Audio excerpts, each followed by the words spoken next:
Je me présente, je m'appelle Luc Roux, je suis le directeur marketing et commercialisation et je suis ravi de vous accueillir donc dans ce webinaire qui est le dernier, de ce qui est donc le webinaire de clôture de notre semaine de la formation continue. C'est la première édition et j'espère qu'on se retrouvera bien sûr l'année prochaine.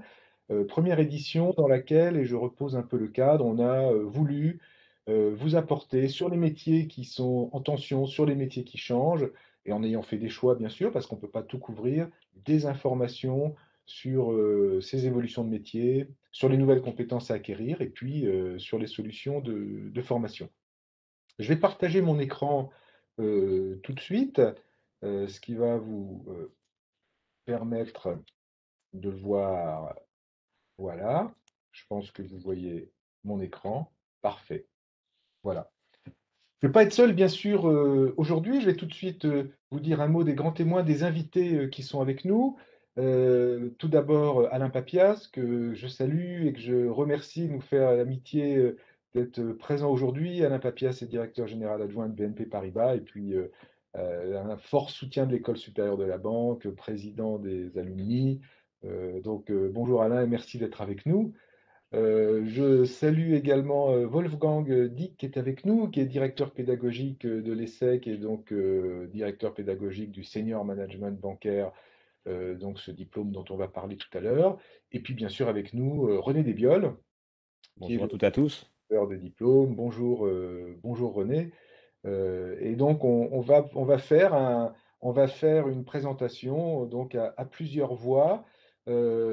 Quelques éléments de confort pour que ça se passe bien pour tout le monde. Je vous remercie de couper vos micros pour éviter qu'on ait des retours son ou du larcène.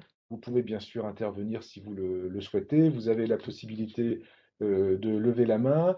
On a une équipe avec nous qui surveille ça. Vous avez le chat. Donc, posez vos questions. On fera des temps d'arrêt à certains moments quand on aura les questions, suffisamment de questions et puis qu'on aura pu les regrouper. Donc, on marquera des temps d'arrêt. Il faut qu'on fasse quelque chose d'interactif et de dynamique. Voilà. Ce cadre étant posé, je vais vous dire deux mots peut-être donc de notre webinaire d'aujourd'hui. Donc, accompagner le manager de demain. Le management est un des métiers qui est le plus en transformation et quelques instants, je vais passer la parole bien sûr à Alain Papias qui va vous apporter tout son éclairage. Manager qui est au carrefour des grandes transformations, des attentes clients, des attentes collaborateurs, parce que il n'y a pas de manager sans collaborateurs, et les collaborateurs, ils changent aussi, ils ne sont plus les mêmes, ils sont zappeurs, ils sont slasheurs, ils sont digitaux, bon, tout ça. C'est à prendre en compte au carrefour des transformations de la technologie. Un manager aujourd'hui doit évoluer dans un environnement où il y a de la data, de l'intelligence artificielle, de la distance, et puis changement du travail aussi, de l'approche du travail, et la Covid a été un accélérateur très très fort. Donc, plein de transformations, et je pense qu'Alain Papias va vous en parler beaucoup mieux que moi. Ça, c'est une première partie. Puis ensuite, on va rentrer dans les sujets, les solutions de formation. Il n'y a pas de bon manager sans formation. Un manager, c'est pas un tampon à un instant donné, c'est un travail permanent. Et puis il y a des jalons, ben, dans les grands jalons, il y a des formations de management comme l'ITB, il y a des formations de manager, comme cette formation d'excellence avec les SEC. Et ça doit se faire sur la durée, parce qu'il faut mettre en pratique aussi, il ne faut pas juste apprendre, il faut mettre en pratique. Donc ce sont des formations un peu longues, mais du coup très efficaces. Voilà, donc un manager, chef d'orchestre de l'intelligence collective, c'est de ça dont on va vous parler aujourd'hui et de la manière dont il faut qu'il se forme. L'ES Bank, beaucoup d'entre vous la connaissent, elle est née de la fusion du CFPB, 1er juillet 2020, du CFPB et des 14 CFA Bank. Ça met ça met le pied de l'école dans l'excellence de la formation supérieure. C'est l'école supérieure de la banque, et donc avec tous nos savoir-faire pour accompagner l'évolution de tous les métiers. L'ES Bank, c'est l'école de la profession bancaire. Nous sommes la plus importante école en matière de formation bancaire en France. Nous formons 4000 alternants, 11 000 apprenants en formation professionnelle continue. On est présent en métropole et en outre-mer, 10 délégations, 60 lieux de cours, et dans 25 pays, également à l'international. Donc un très bel outil pour tous ceux qui ont des projets pro dans le domaine de la banque et qui veulent se former. Voilà, brève introduction, cadre posé. Donc je pense qu'il faut maintenant qu'on rentre dans le vif du sujet. Et je passe la parole à Alain Papias qui va nous donner sa vision du management bancaire et ce que c'est que d'accompagner le manager de demain. Merci beaucoup, Luc. Oui, bonjour à toutes et à tous. Je suis ravi d'être avec vous aujourd'hui. Alors, écoutez, je commencerai par une remarque de bon sens. C'est qu'en fait, le management change parce que les gens que nous avons à manager ont beaucoup changé et parce qu'en parallèle, le monde dans lequel nous évoluons a beaucoup changé. Et je crois que euh, d'une certaine façon, la banque n'est pas le seul secteur touché. Euh, L'environnement joue un poids considérable. Et quand je pense à l'environnement, je ne vais pas répéter ce que disait Luc, mais il est clair que nos métiers sont plus fragmentés qu'avant. Il est clair qu'il y a beaucoup de nouveaux entrants dans la concurrence parabancaire, si je peux dire. Hein. C'est toute l'arrivée des opérateurs en ligne qui peuvent avoir un statut de banque pour certains, de non-banque pour d'autres, les opérateurs de paiement, etc., etc. Et il y a 10-15 ans, parce que la technologie était ce qu'elle était et parce que le monopole bancaire couvrait à peu près tous les métiers, et ben les sujets de management se posaient de manière totalement différente. Peut-être qu'il n'y avait pas de sujet de management, mais ils se posaient de façon différente.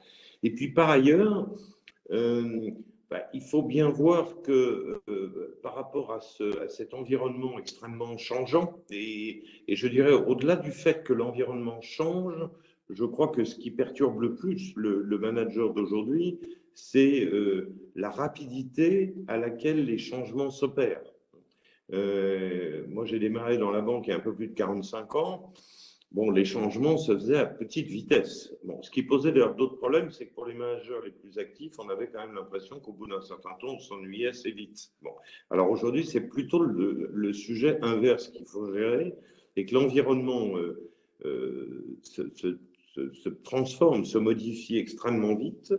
On a de plus en plus de mal à prévoir l'avenir, ce qui veut dire que vraisemblablement, ce qu'il faut que vous intégriez dans toutes vos réflexions de carrière, c'est que la première qualité est certainement moins la vision aujourd'hui que l'agilité.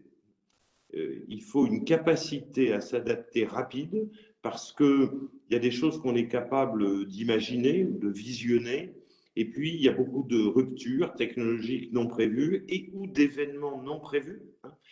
Ça peut être les changements climatiques, ça peut être la crise du Covid. Et en face de ce genre d'événements, il n'y a pas de modèle. Donc l'agilité et la capacité à réagir vite à une situation inconnue est devenue vraisemblablement une des premières qualités du manager. Bon. En parallèle de ça, le secteur bancaire se transforme beaucoup, vous le vivez tous les jours, on intègre bien sûr le digital, l'intelligence artificielle, les nouvelles formes de concurrence, et en parallèle, on intègre un monde réglementaire de plus en plus pesant, au sens où ils essayent d'intégrer dans leur propre modèle, quand ils nous contrôlent, la totalité de ces risques, je dirais, de contexte, et qu'il faut qu'on gère une grande agilité avec bien évidemment des textes réglementaires, au sens le plus large du terme, qui n'ont pas du tout la même agilité. C'est-à-dire que très souvent, c'est a posteriori que les régulateurs ou les parlements des différents États, a posteriori d'une crise, changent l'environnement dans lequel nous opérons, l'environnement réglementaire et juridique. Le problème, c'est qu'entre-temps, la crise a été digérée et qu'on est déjà passé à l'étape d'après. Bon. Et puis qu'il y a tout un monde qui s'est considérablement développé, qui est un monde où peu régulé ou pas régulé du tout. Ça se voit dans les paiements, mais aujourd'hui, vous avez des plateformes qui achètent des crédits originés par des brokers qui n'ont pas de statut de banque, qui mettent en face à face, dans le cas de ces plateformes, des particuliers qui déposent de l'argent pour qu'il soit placé directement en prêt de PME, etc., etc., qui sont des choses même extrêmement nouvelles. Hein. Je pense qu'après, tout ce qu'on appelle plan de continuation d'activité, PCA, on vit tous les jours avec un cyber-risque au-dessus de la tête. Et il faut qu'on ait, alors là, un minimum de vision pour se dire si ça nous arrive demain, qu'est-ce qu'on fait, hein. Donc il y a des sujets de protection et puis il y a des sujets comment s'adapte-t-on à une situation nouvelle. Et pour BNP Paribas, on a 12 000 personnes en Inde. Bon, le premier confinement a été compliqué, le deuxième l'est encore plus. Bon. Les gens travaillent de chez eux, pour l'instant ça tourne, mais en imaginant que la pandémie s'aggrave en Inde, il faut bien qu'on ait des backups pour traiter ailleurs des opérations qui demain ne pourront peut-être plus être faites dans un endroit où on avait, comme une grande partie des banques mondiales, transféré une partie de nos savoir-faire. Donc tout ça va influencer considérablement les modes de management. Et il faut arriver effectivement à conjuguer un peu de vision, beaucoup d'agilité, pas mal de contrôle, confiance dans des projets collaboratifs. Et bien évidemment, ça complique les choses. Ceci étant, je vais vous dire, je pense que tant qu'on restera proche de nos clients, finalement, eux-mêmes évoluent très très vite et nous sommes amenés à évoluer au moins aussi vite qu'eux pour les accompagner, répondre à leurs besoins. Et là, je parle de tout type de clients, hein. Il y a des tas de secteurs industriels ou commerciaux qui se transforment à vitesse grand V. Vous avez vu la pandémie, hein, vous interrogez les gens qui font du commerce, je dirais au sens large, et ils vous disent on pensait que le digital et la vente par Internet, c'était une évolution naturelle qui allait se produire sur une dizaine d'années, et en 6 mois, on a connu 6 ans d'accélération. Et on ne reviendra pas en arrière. Par ailleurs, compte tenu de nos propres contraintes de fonctionnement et de coûts, on manage certaines activités dans la proximité, mais beaucoup d'activités de plus en plus à distance. Moi, j'ai dirigé la banque d'affaires de BNP Paribas pendant quelques années. C'était 25 000 personnes dans le monde. Et en 2006, on a décidé, pour des questions de coût, pour des questions de sécurité, de créer un gros centre de nearshoring à Lisbonne. On avait 100 personnes au début, on en a 7 500 maintenant là-bas, qui travaillent pas uniquement Paris pour l'Espagne, mais qui travaillent pour Londres et les activités de marché, qui travaillent un peu pour New York sur certaines activités.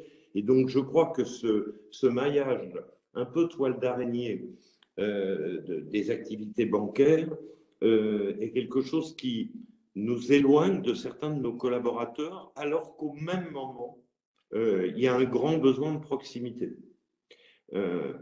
Tout ça veut dire, et j'en reviens au point numéro 1, que par rapport à ça, il n'y a pas de recette miracle. Il faut être à l'écoute des gens, de la même façon que je vous dirais la même chose si vous me demandiez de parler de commerce. Il faut être à l'écoute de ses clients. Si vous ne parlez pas régulièrement à vos clients, vous ne savez pas ce qu'ils veulent et un jour vous êtes, je dirais, déconnecté de la réalité de leurs besoins et à ce moment-là, vous avez du mal à leur vendre des produits qui ne sont plus leur attente. C'est pareil avec les collaborateurs. Ça veut dire qu'il y a un équilibre subtil à trouver entre des tensions très très fortes dans les équipes, y compris dans les équipes de management intermédiaire, et il faut accueillir tout le monde. C'est une espèce d'arche de Noé, la division ou le département que vous allez diriger ou que vous dirigez. Et il ne faut pas laisser des gens sur le côté de la route, parce qu'à ce moment-là, vous créez des blocages et vous fabriquez quelque part des équivalents gilets jaunes, simplement parce qu'ils sont frustrés, ils ne comprennent pas, etc. Et il y a un point, quand vous managerez des grandes équipes, extrêmement important, dès le départ, c'est qu'il faut vous dire que tous les gens ne tournent pas à la même vitesse. Et quand je dis ça, ça ne veut pas dire qu'il y a des gens plus intelligents que d'autres. Ça veut dire que les attentes des uns et des autres par génération, par formation, par culture, ne sont pas les mêmes. Et que c'est cet ensemble qui doit avancer à une certaine cadence. Et il faut laisser personne derrière. Il faut arriver à mettre tout le monde dans le peloton. Donc, il en faut quelques-uns en avance, pas trop, du peloton, mais il ne faut surtout pas en laisser en arrière du peloton. Donc, il faut arriver à trouver dans les différents sujets ce qui, dans la slide qui vous est présentée et que j'aime beaucoup, c'est l'équilibrisme. Et là-dessus, il n'y a pas de recette. Il faut écouter les gens, il faut être vrai avec eux, il faut expliquer qu'à certains moments, il faut donner des coups d'accélérateur, mais il y a des besoins de pause. Ça m'amène au point suivant, hein, c'est la transparence et la sincérité. Je crois qu'on est dans un monde où ce qui pouvait être avant un management un peu paternaliste, un peu éloigné des équipes et qui fonctionnait quand même, il faut oublier. Je crois qu'il y a le côté inspirant. Alors, inspirant, c'est vrai, mais je crois que l'exemplarité est absolument fondamentale. On ne peut plus diriger aujourd'hui en ne faisant pas, à minima, ce qu'on demande à ses collaborateurs. Il y a, dans beaucoup de banques, on a été amené, après quelques désastres, entre autres dans nos activités de marché, à traiter les sujets de culture et de contrôle. Et à un moment donné, dans ces sujets de culture et de contrôle, et surtout de culture, on a tous été amenés à traiter le sujet du respect your colleague.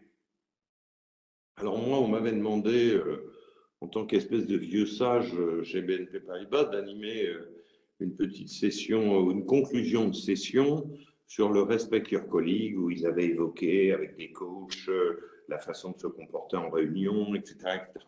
Alors, moi, je n'avais pas préparé grand-chose. Je suis monté sur scène à ce moment-là devant à peu près 300 personnes et je leur ai dit, oui, c'est très bien tout ce que vous avez appris, mais on va quand même revenir au basic.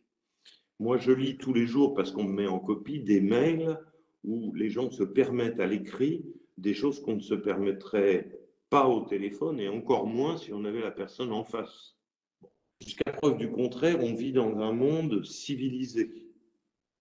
Et je crois que le respect du collègue, c'est que si on n'est pas d'accord avec quelqu'un, on peut l'exprimer avec fermeté et pour autant, on n'est pas obligé de s'insulter. Et puis, je leur ai donné un dernier exemple, parce que moi, j'aime beaucoup, enfin, je pense qu'il faut repartir toujours de choses simples. Chez BNP Paribas, j'ai eu le privilège, quelque part, de faire la permanence du mois d'août au niveau de la direction générale. Et donc, il n'y a pas grand monde dans les immeubles parce qu'on est en France. Et il y a 2 ans de ça, donc on n'était pas confinés à l'époque, il y avait un jeune garçon dont j'ai découvert après qu'il était stagiaire, qui était au desk d'accueil de la banque.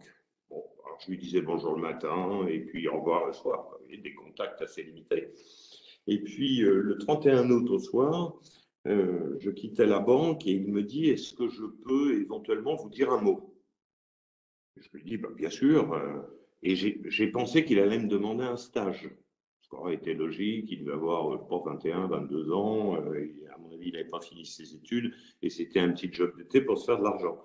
Et ce jeune garçon que je ne connais pas me dit, je voulais vous remercier. Alors j'ai eu un petit OK en me disant, mais qu'est-ce que j'ai pu faire pour lui? Et il m'a dit, parce que vous êtes la seule personne dans l'immeuble qui dit bonjour et au revoir. Alors ça, quand on est dans l'inspiration, bien sûr, la maîtrise du numérique, c'est important, la compréhension de l'évolution des écosystèmes, c'est important, essayer d'avoir un minimum de vision, oui, être à l'aise avec les formes de travail, de télétravail, et là encore, l'adaptabilité va être absolument cruciale. Je crois qu'il ne faut pas oublier l'humain. Et il se fait que je vais souvent aux États-Unis puisque je suis le président de la banque aux US. Et il m'est arrivé d'aller très souvent dans la Silicon Valley parce qu'on a une banque sur la côte ouest. Vous vous apercevez qu'ils ont des vies très libres, dans des campus extraordinaires, etc. Et ils sont souvent très malheureux parce qu'en fait, ils n'ont plus de patron. Au sens de gens qui s'occupent d'eux. Alors, je vais vous raconter une 3e anecdote. Aux États-Unis, ils ont créé un nouveau job dans ces boîtes tech très libres, avec des organigrammes très plats, qui s'appelle Mother, en français maman. Et qu'est-ce qu'ils font? Ils recrutent des femmes pour élever des enfants, ils les mettent dans des bureaux et leur job, c'est l'écoute et régler les problèmes. Parce que vous avez des geeks géniaux à San Francisco, génies de l'informatique, ils ont 25 ans et ils ont des tas de sujets, y compris voilà, ils ne savent pas mettre une cravate, ils ne savent pas où est la laverie, voilà, et ils viennent chercher maman.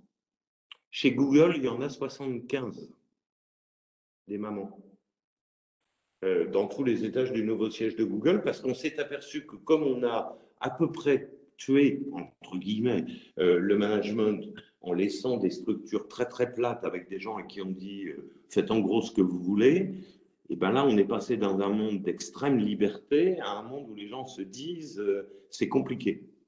Alors vous avez dû vivre comme moi la pandémie un peu en distance, en lockdown, etc. etc. Je dirais que la grande leçon, c'est il faut appeler ses collaborateurs encore plus souvent qu'en temps normal, parce que c'est compliqué, surtout pour les tout jeunes qui démarrent dans nos métiers, de démarrer en n'ayant pas de collègues dans un point fixe qui est en général le bureau, dans lequel il y a un minimum de vie sociale. Quand on ne sait pas quelque chose et qu'on démarre dans un job, on s'adresse à son collègue qui a un peu plus d'expérience. Le problème, c'est que quand on fait tout ça chez soi devant un écran, c'est compliqué d'appeler l'autre, qu'on ne connaît pas encore. Donc je crois que cette période très difficile, surtout pour la toute jeune génération qui démarre dans l'entreprise au sens large, mais dans la banque en particulier, on va avoir un énorme travail quand on va reprendre le work to office à 100%, à les intégrer. Parce qu'aujourd'hui, on ne les a pas intégrés. On les a formés en webinar ou équivalent, mais on ne les a pas intégrés. Et donc, ils n'ont pas de vie sociale professionnelle. C'est très important, la vie sociale professionnelle. Et donc, ils connaissent personne. Ils sont chez eux devant un petit écran. Et ça, c'est quand même très, très dur. Donc, je pense que, du coup, on vous a mis sur un slide et vous voyez la complexité. Il faut faire beaucoup de choses. Hein. Il faut écouter et donner du feedback. Ça, c'est extrêmement important. Ce qui veut dire que le manager à l'ancienne, qui quelque part gardait l'information pour lui, ça ne peut plus exister. Mais la complexité, c'est que beaucoup de managers de ce type sont toujours dans cet état d'esprit parce que c'est pour eux un moyen de se protéger. Parce qu'en fait, ils se sentent déconnectés entre les visionnaires, soi-disant, qui sont au-dessus d'eux, et leurs équipes en dessous qui veulent en apprendre plus, en savoir plus, comprendre mieux. Et donc, il faut les traiter au sens, il faut les aider à mieux comprendre et à retrouver une aisance dans les discussions avec leurs collaborateurs, ce qui veut dire que tout ce qui est l'animation, la facilitation, aider à régler les problèmes est fondamental.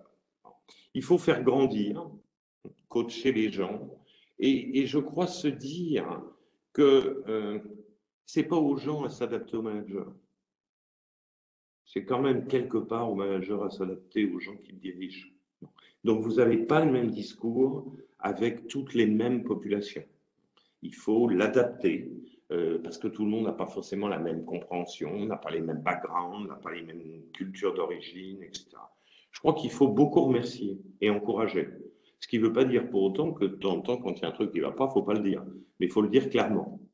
Il faut donner du sens, c'est-à-dire que la vie professionnelle, c'est aussi une vie collective. Et il y a beaucoup de gens qui ont du plaisir à aller au travail. D'ailleurs, on le voit, c'est que quand ils sont confinés chez eux, on a une demande forte de gens qui veulent revenir au travail quand ils ont quelque part, bien évidemment, un plaisir dans l'environnement dans lequel ils travaillent. Il faut décider. Alors là, je vous donne un conseil pour le futur. Il y a beaucoup de gens qui ne seraient pas d'accord avec moi, mais il vaut mieux prendre une mauvaise décision que de ne jamais en prendre. Parce que les gens, autrement, ne viendront plus vous voir. Il faut organiser, planifier, autant que faire se peut. Il faut bien sûr gérer les risques, respecter l'éthique, etc. Donc c'est un exercice compliqué, parce qu'il faut tout faire. Et je crois qu'on ne peut pas se dire, moi je vais faire uniquement la partie droite du rond. Il faut tout faire. Et donc, il y a la partie, je dirais, que vous allez apprendre dans toutes vos formations, le hard role, c'est-à-dire c'est les activités traditionnelles, organisées, structurées, décliner la stratégie, et puis prendre les décisions, organiser, etc. Ça, c'est le rôle obligatoire. Mais de plus en plus, on s'aperçoit que ce qui change le fonctionnement d'une organisation, ce qui, quelque part, va modifier la relation avec l'équipe et du coup rendre les équipes beaucoup plus performantes, c'est sous les soft roles, c'est-à-dire encourager, faire grandir, donner du sens, animer l'équipe, gérer les conflits.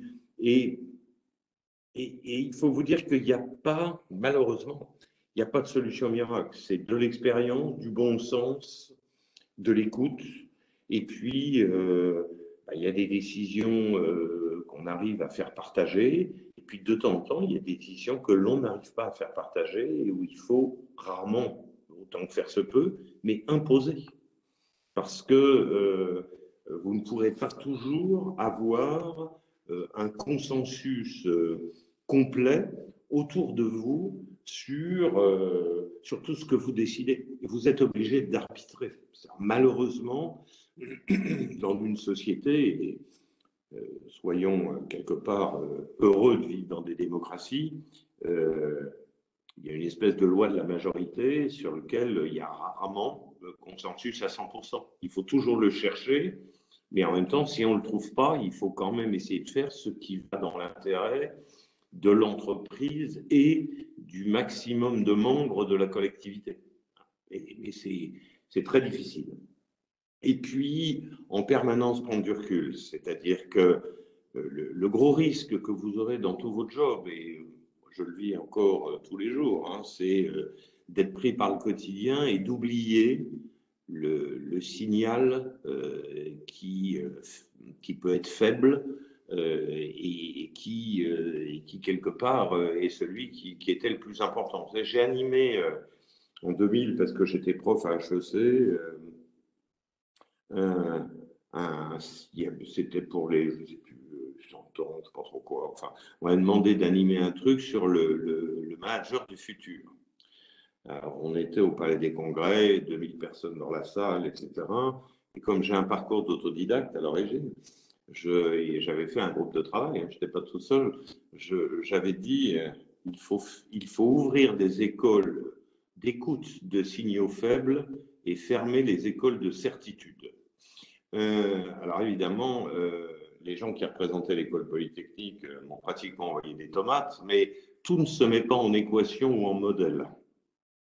Et donc, je crois qu'il faut écouter tous les signaux qui des fois sont faibles, donc compliqués à détecter, que ce soit pour votre activité professionnelle, au sens les attentes des clients pas complètement révélées, etc. Ça fait partie des signaux faibles dans nos métiers, mais surtout les signaux faibles de vos collaborateurs, qui vous amèneront peut-être à prendre des directions différentes de celles que vous aviez imaginées, parce que l'environnement, pour eux, a peut-être changé et vous ne l'aviez peut-être pas senti. Et ça, c'est fondamental. Et je crois que le manager qui avait des certitudes, qui réussissait et qui n'écoutait pas trop, etc., ça, c'est un monde qu'il faut jeter à la poubelle. Ça ne peut plus fonctionner. Vous ne pouvez pas être isolé à un étage avec une secrétaire qui fait barrage et jamais voir les gens. Ça marchait il y a 50 ans, ça ne marche plus aujourd'hui. Donc, il y a tout ce travail. Je reconnais que c'est très compliqué, mais je vais vous dire en même temps, c'est peut-être le plus passionnant. Parce que quand au bout d'un certain point de carrière, on fait un peu le post-mortem, ce qui arrive à tout le monde, à peu près à tous les âges, mais sûrement plus au mien qu'au vôtre, la plus grande satisfaction, c'est ce qu'on a apporté aux gens. Ce n'est pas forcément l'argent qu'on a gagné ou le deal client qu'on a fait. C'est qu'est-ce que les gens retiendront de vous et qu'est-ce que vous avez pu apporter à vos collaborateurs pendant une période, les avoir aidés à grandir, etc. Et ce qui veut dire d'ailleurs se préparer très tôt à préparer sa propre succession, quel que soit le niveau dans lequel vous êtes. Parce que c'est une responsabilité vis-à-vis de vous, de l'institution, mais c'est la responsabilité vis-à-vis des gens que vous dirigez. Donc, il ne faut jamais laisser l'institution sans backup de vos propres réflexions. Et en général, l'institution a une idée sur le sujet, mais vous êtes en général le mieux placé pour sélectionner, présélectionner qui aura les compétences pour vous remplacer. Et donc, plus vous faites grandir vos collaborateurs, moins vous êtes à risque, contrairement à ce que beaucoup de gens pensent. Si par contre vous ne les faites pas grandir, vous êtes à grand risque parce que ou ils voudront vous prendre votre job, ou quelqu'un au-dessus décidera qu'il faut que vous dégagiez. Donc, augmenter la compétence de vos adjoints est un passeport pour votre durée de vie, contrairement à beaucoup de patrons qui, dans le passé, tassaient plutôt leurs collaborateurs en disant « je me protège, je garde l'information pour moi ». Je crois que c'est un monde qui a changé. Dernier commentaire, parce qu'après je vais laisser la parole à mes collègues et aux questions, c'est dans un monde où il y a de moins en moins d'incertitudes, écoutez, écoutez, écoutez. Et c'est vrai pour vos collaborateurs, c'est vrai pour vos clients. Et si vous écoutez, vous trouverez les solutions, pragmatiquement et simplement. Voilà pour ce qui me concerne. Et maintenant, je réponds à vos questions, vos commentaires, comme vous voulez. Luc, maintenant, je vous repasse la Merci parole. Alain. Donc on va Merci. répondre après donc sur les différentes questions. Ouais, je pense, effectivement. En tout cas, merci beaucoup Alain pour cet éclairage vraiment absolument inspirant. Votre expérience apporte vraiment une profondeur. Je pense que tous ceux qui sont avec nous aujourd'hui en tirent vraiment des bénéfices. Et ça fait un excellent pont, détecter les signaux faibles avec la formation. Et est-ce que finalement, René, nos formations permettent de détecter les signaux faibles? Tu vas nous dire que oui, mais bien sûr. Mais c'est vrai. Et donc, je te passe la parole tout de suite pour nous ouvrir la porte sur le premier niveau qui est l'ITB. Et on revient sur les questions après. Merci Luc. Alors l'objectif, et merci Alain, donc l'objectif est bien donc de pouvoir accompagner donc ces managers de demain, et donc les préparer donc par la formation, et là de les préparer quelle que soit l'entité, quel que soit le service, l'unité qu'ils auront à accompagner, et les équipes qu'ils auront aussi à accompagner et à manager. Donc on est bien sur un manager d'unité bancaire, et donc comment accompagner au mieux ce manager. Alors, il y a un cycle justement qui accompagne et qui a déjà apporté ses preuves par le passé dans cet accompagnement, puisqu'il a déjà une certaine ancienneté, mais pour autant, il s'est régulièrement revisité. Et on l'a entièrement revisité d'ailleurs en 2018. Et donc, ce cycle permet justement de former les managers bancaires et de les préparer, pas seulement à l'environnement d'aujourd'hui, mais comme le disait Alain, à l'environnement aussi qu'ils vont rencontrer donc dans le futur. Et dans ce cadre-là, Alain Papias l'indiquait, il faut que les managers accompagnent chacun, ne laissent personne sur le côté, et donc soient attentifs à tous les collaborateurs, les collaboratrices.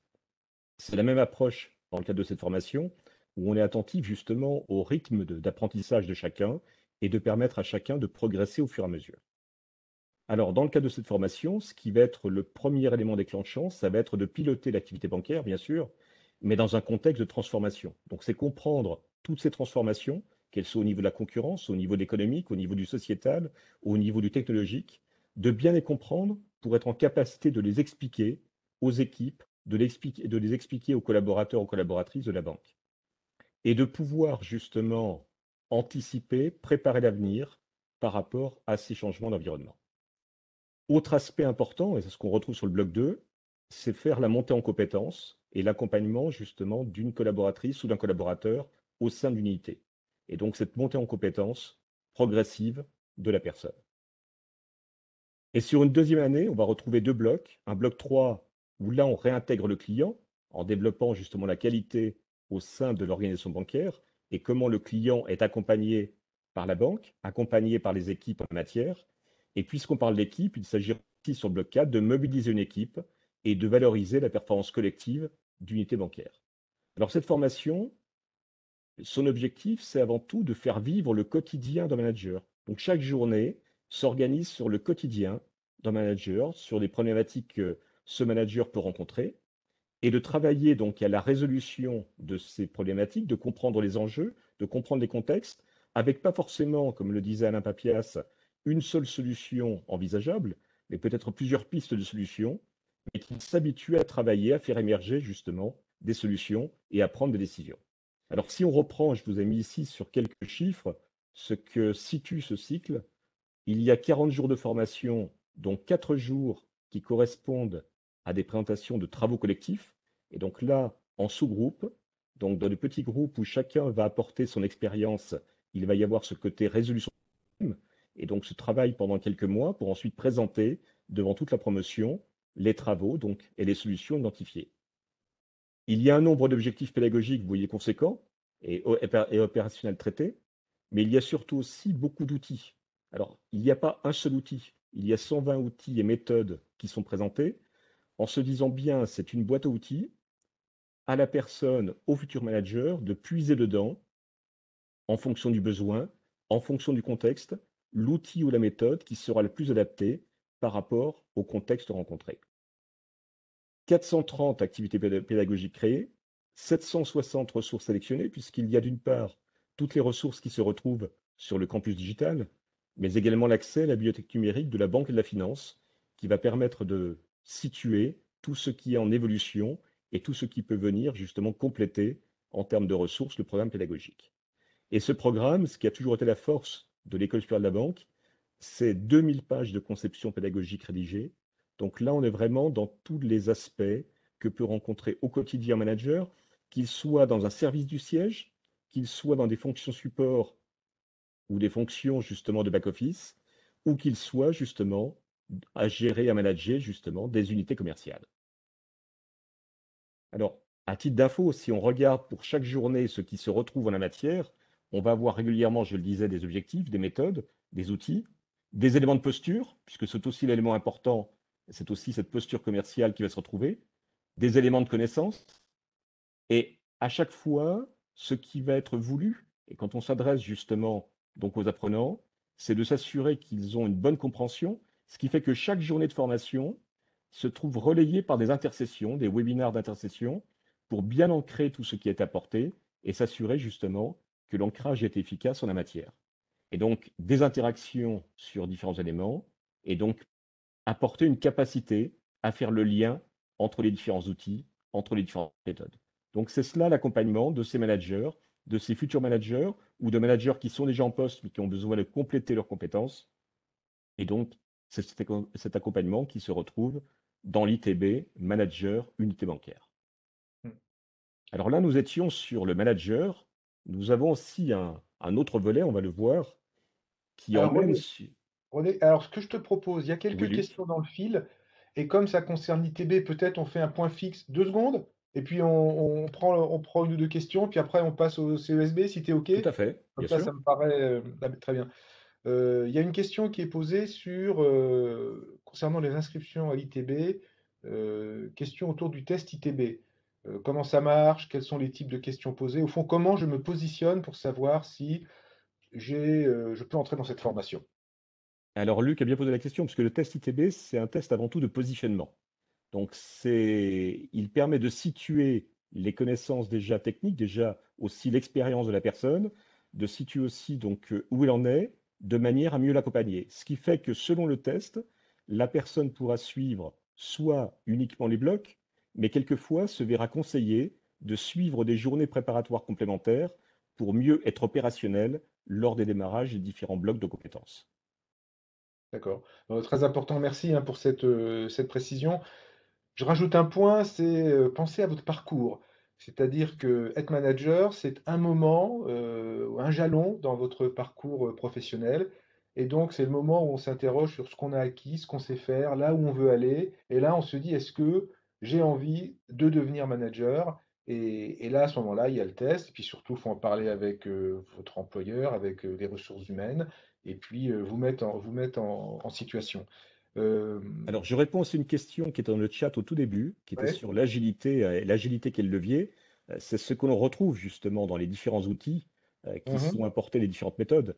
Ça va être d'accompagner et de faire émerger petit à petit cette agilité au regard justement de situations rencontrées, mais avec des outils, des méthodes.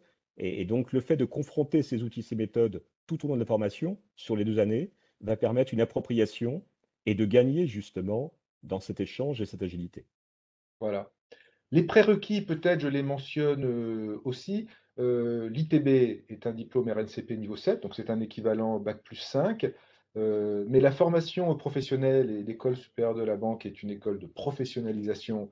La professionnalisation, et surtout dans la banque, c'est encore et toujours de l'ascenseur social. Ça veut dire que, évidemment, si on a un bac+3 ou un bac+4 pour l'ITB, c'est mieux, mais ce n'est pas obligatoire. À partir du moment où votre parcours professionnel vous permet de valider les compétences nécessaires pour que vous puissiez franchir la marche et devenir le manager bancaire de demain, eh bien, vous constituez votre dossier, il est regardé par la commission d'admission. René, hein, tu es d'accord avec ça, Tout et à donc, fait. voilà. C'est aussi bien la formation initiale, mais bien sûr l'expérience qui va être aussi probante pour situer la capacité à suivre la formation.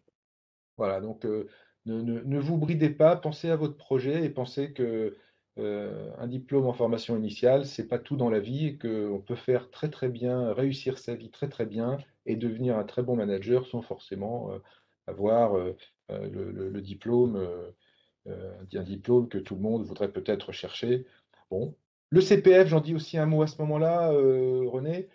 Diplôme enregistré au RNCP, donc éligible au CPF. Donc vous avez la possibilité de financer votre formation ou de co-construire votre projet professionnel et de le cofinancer avec votre employeur. Donc vous voyez, la formation professionnelle, la professionnalisation, eh c'est un champ qui est très très vaste. Votre projet, la co-construction avec votre employeur, la possibilité d'utiliser votre compte personnel de formation.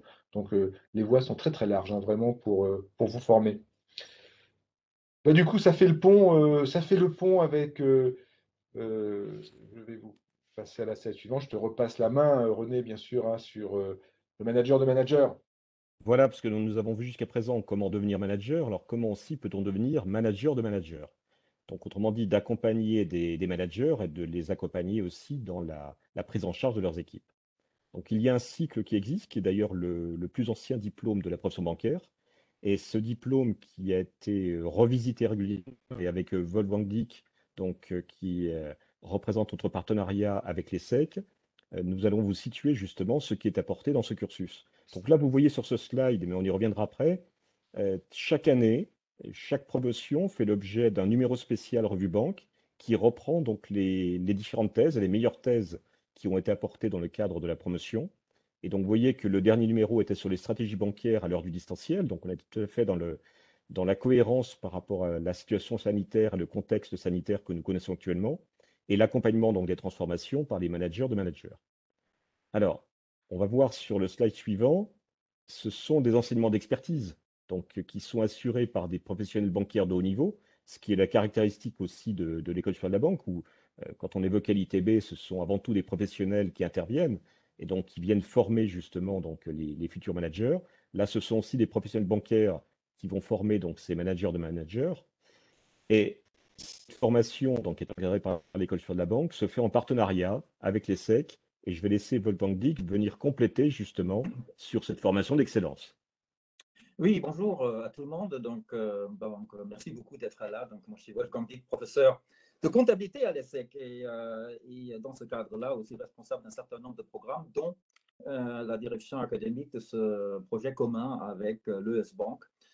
Donc, effectivement, c'est une formation d'excellence, hein. On est donc avec donc des intervenants de très haut niveau venant du secteur bancaire, mais aussi avec des professeurs permanents de l'ESSEC donc, qui interviennent dans ce programme.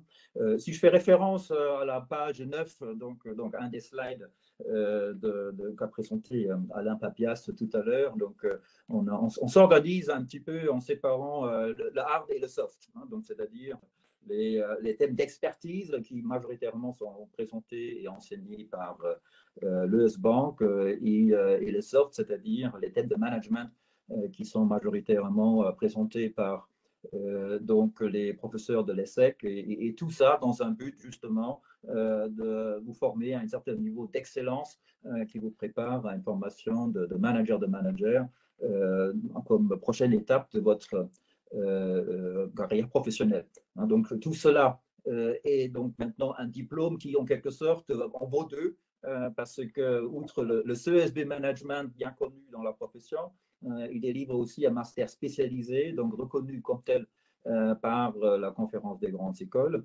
Et en même temps, bon, vous êtes aussi étudiant de l'ESSEC, vous ferez partie et vous serez membre donc, des alumni de l'ESSEC. Donc, un vrai partenariat donc, qui combine à la fois l'expertise technique de l'ES Bank et l'expertise de management qui est donnée par l'ESSEC. Donc, à la fois donc, une dimension managériale, comportementale et marketing, portée par nous deux. Hein, et vous aurez l'occasion, donc à l'issue des cours, donc si je reprends peut-être un petit peu les informations qui ont été données tout à l'heure pour l'ITB, ici on est dans une durée totale en termes de journée d'enseignement de 45 jours qui s'organise sur une année civile, donc par semaine entière, donc 9 fois une semaine.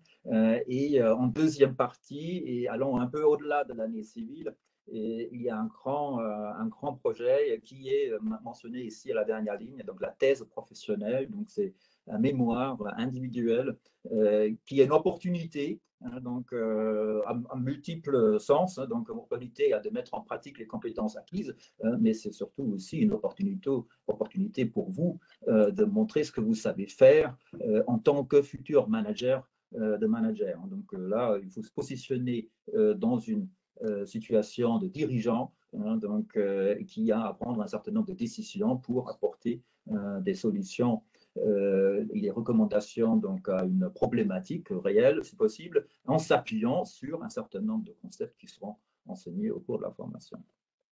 Voilà, avec ça, on peut passer à la page suivante. Donc, du coup, voilà, c'est pour confirmer ce que je viens de dire. Donc, on a à la fois des thèmes d'expertise et des thèmes de management. Donc, vous voyez, c'est à peu près moitié-moitié, donc la répartition. Et donc, c'est aussi cette répartition entre intervention de l'ES Bank, donc pour la partie orange, si j'ose dire, et la partie rouge, donc donnée par l'ESSEC, avec un certain nombre d'exemples. Vous avez ici quatre cours qui sont donnés d'exemples avec le volume d'heures. Donc on parle de management d'équipe, de leadership, de l'adaptation du management aux différents types de personnalités et aussi sur voilà, la compréhension des dynamiques collectives. Bon, là, on va peut-être vous présenter un petit peu la liste des enseignements. Donc, dans un premier temps, je repasse la parole à René pour les enseignements donnés ou diffusés par l'ES Bank. Merci Wolfgang. Donc, dans la partie US Bank, donc, on va retrouver tout ce qui touche l'économique, avec des interventions notamment d'économistes en la matière, mais tout ce qui va toucher aussi la stratégie, le management stratégique, l'international, puisqu'il y a l'environnement international que situait Alain Papias tout à l'heure, avec une industrie bancaire française qui est très présente à l'international, donc, et qui accompagne aussi ses clients à l'international. Tout ce qui relève aussi, et aujourd'hui c'est prégnant, de l'organisation et de la réglementation bancaire, puisque la réglementation, la conformité sont de plus en plus importants, mais avec aussi tout ce qui relève de la déontologie, de l'éthique que doivent avoir justement des managers, mais encore plus des managers de managers. Des cours aussi qui sont très importants dans le cursus, c'est notamment tout ce qui est la partie ALM, gestion du bilan des banques, qui va permettre de mieux situer comment l'établissement arrive à gérer entre les ressources dont elle dispose à court terme et puis toutes celles qu'elle va engager à moyen et long terme en termes de financement. Bien sûr, des points essentiels sur l'analyse financière des établissements de crédit, le contrôle de gestion, donc comprendre la rentabilité justement des différentes unités qui composent la banque, l'approche globale des risques, et quels que soient les risques, et donc que ça porte sur des risques liés à du taux, du change ou d'autres opérations, opérationnelles ou autres, et également juridiques. Et puis de plus en plus, l'impact du système d'information, et donc tout ce qui va être la régulation du système d'information, son organisation, mais aussi de mieux situer l'omnicanal, les nouveaux canaux de distribution. Un volet aussi parce que le manager de manager, tout comme un manager, mais encore plus et encore davantage partenaire de la RH, donc il a besoin de comprendre aussi les éléments de droit social, mais aussi l'attendu en termes de gestion des parcours professionnels, de gestion des compétences. Et puis, tout au long du parcours, différentes conférences qui vont intervenir aussi bien sur l'intelligence artificielle, sur la blockchain, sur d'autres thématiques au fil. Alors, chaque promotion peut avoir des conférences différentes par rapport à l'actualité et par rapport à des regards qui vont être portés, quelquefois des regards croisés avec d'autres professions. Et je vais laisser Wolfgang reprendre certains points sur le parcours au niveau ESSEC. Oui, voilà, vous allez retrouver ici les intitulés des enseignements de l'ESSEC et aussi donc, les intitulés que j'ai déjà évoqués tout à l'heure. Vous voyez, ce n'est pas la même nature, hein, c'est effectivement un peu plus le soft, hein, si j'ose dire. Donc, on parle à la fois bon, de team building, donc ça c'est d'une part donc pour la promotion proprement dite, c'est-à-dire faire en sorte à ce que tout le monde se sente à l'aise, mais c'est aussi un enseignement pour justement des expériences ultérieures dans sa propre vie professionnelle. Ensuite, donc, des cours de marketing et de management adaptés donc, à l'industrie des services, hein, donc, et aussi sur l'innovation dans les services, vous le voyez un petit peu plus loin dans la liste.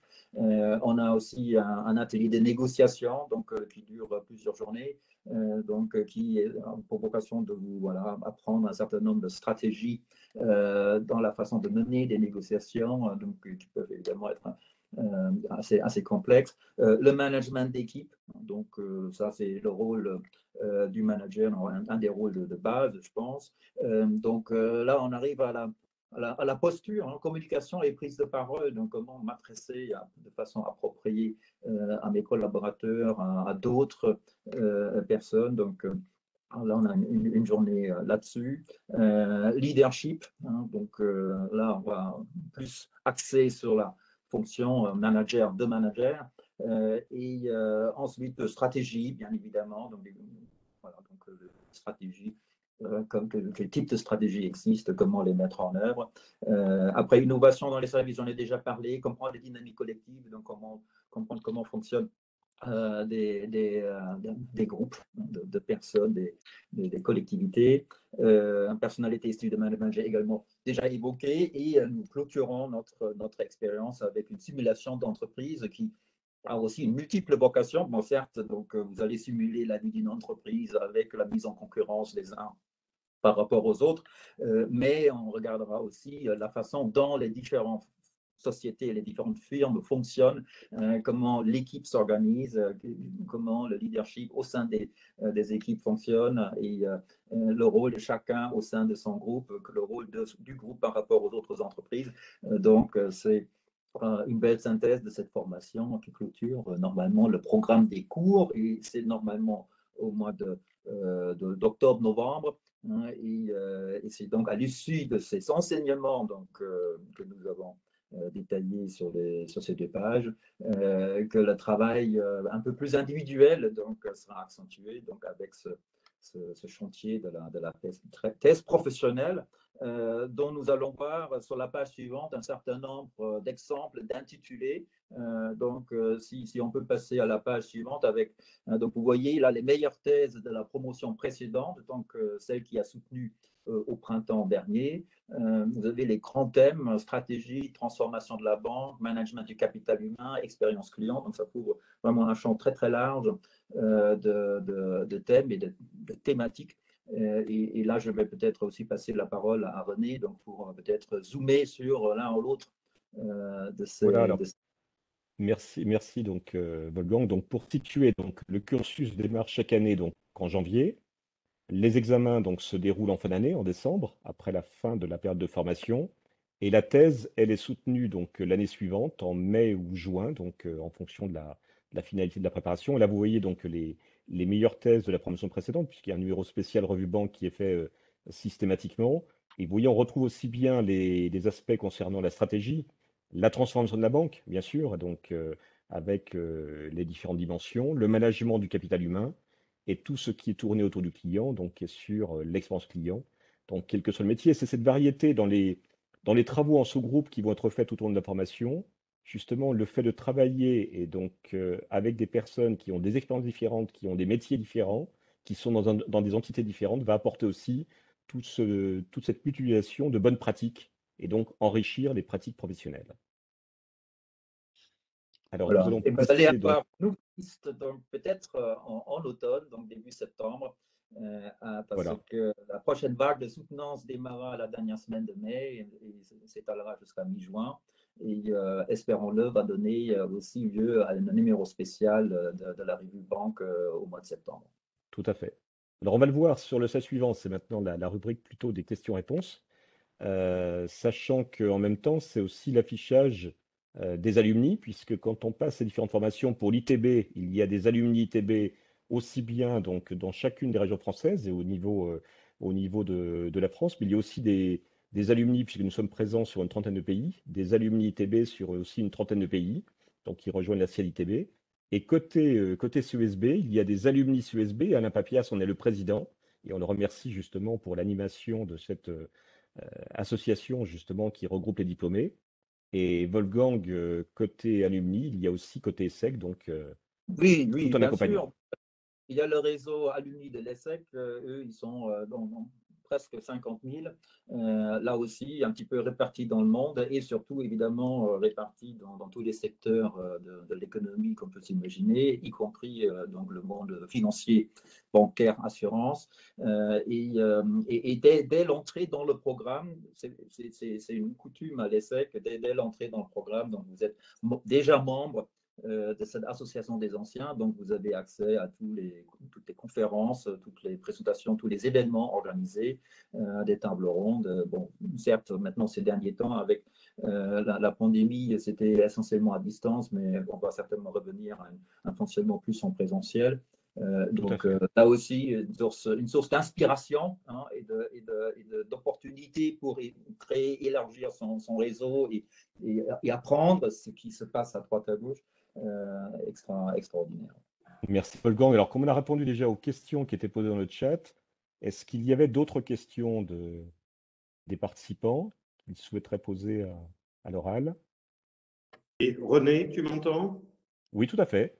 Je suis désolé, je vais être obligé de me déconnecter parce que j'ai une Voilà, urgence. nous sommes en train de terminer. Donc, s'il y avait encore une question des participants, Alain Papias? Merci beaucoup. Non, a priori, on n'en voit pas là. Non. Alain, Donc, merci Alain, merci de cette beaucoup hein, d'avoir été intervention, de avec cet nous. éclairage, et où le volet humain a été très apprécié. Merci bien, merci, à bientôt. Merci beaucoup. Merci, Merci. Alain. Merci, bonne journée. Ok, écoutez, je vois que dans les questions, on a pour intégrer le CESB en janvier 2022, les inscriptions se font quand? Une Eh question. bien, dès maintenant, donc tout au long de l'année, donc on reçoit donc les demandes et on organise ensuite justement donc des rendez-vous d'échange pour justement qualifier cette demande et donc organiser la rentrée. Donc vous pouvez vous manifester. Donc dans le document qui va être envoyé, vous aurez l'adresse justement, donc une adresse mail et puis aussi donc un téléphone pour lesquels vous pourrez donc vous connecter, vous contacter directement. D'accord. Donc effectivement, non, on vous a mis dans le fil de conversation les URL pour que vous puissiez récupérer les fiches des diplômes. Nos équipes à Paris, en région, sont à votre disposition pour vous apporter toutes les précisions et parler avec vous de votre projet professionnel. Donc vous voyez, ça s'inscrit là. Tous les inscrits à notre webinaire vont recevoir la présentation, donc vous allez retrouver tous ces éléments, ne vous inquiétez pas.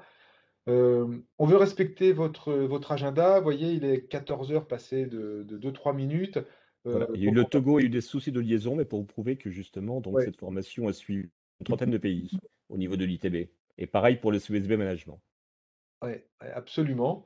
Et donc, écoutez, merci à tous d'avoir participé à ce webinaire. Je pense que ça a été passionnant. Je pense qu'Alain Papias a apporté un éclairage hein, sur les signaux faibles et l'école de la certitude, sur l'écoute.